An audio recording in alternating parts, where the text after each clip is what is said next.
Hey guys, thanks for stopping in. I've done a couple of videos about my fingers and hand now, and this is the third video. I'm still having problems with it. I've had thoracic outlet syndrome for pretty close to 40 years now, and about 2 weeks ago I started having problems with my fingers itching really bad.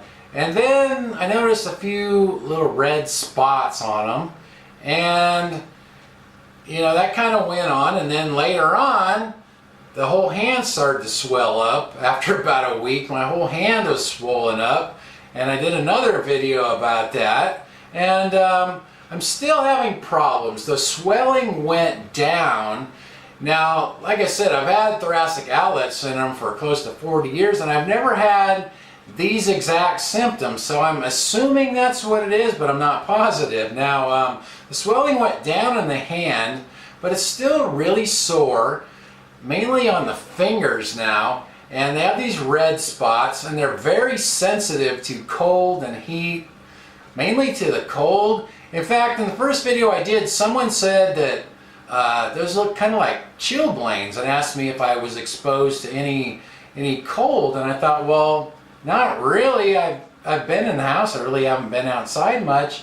But then I started thinking, the water in here is really cold this time of year before it warms up. And also I've been doing some cooking, like handling like partially frozen meat and cutting it up and stuff. So there was a couple of times when I did that, and I noticed that my fingers were real achy after that. So it could be that exposure to like the cold meat and water and things like that might have caused this.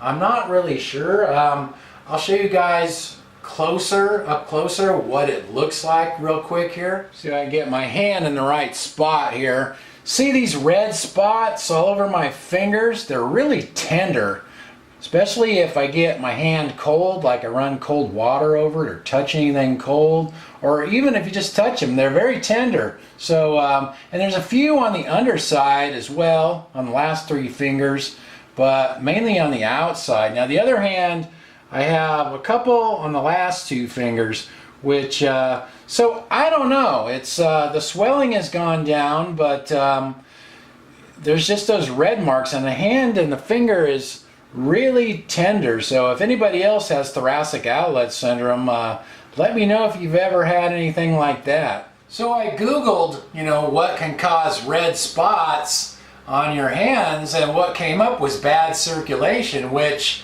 thoracic outlet syndrome causes bad circulation. I mean, it affects the nerves and the circulation in your arms because everything gets compressed up here. And in fact, before I had my lower back surgery, because I had a double spinal fusion surgery about 8 months ago now, but I had some areas of my foot that looked kind of like that. So I guess it could be partially a nerve thing as well, but I'm not really sure. I guess I'll just have to wait and see what happens. The swelling's gone down. My wife keeps wanting me to go to the doctor, but I don't know what he's going to do, but I guess if it doesn't start getting better, I might have to. Anyway, I was just curious if anyone else with TOS has had symptoms like that. Thanks for watching, you guys, and I'll talk to you next time.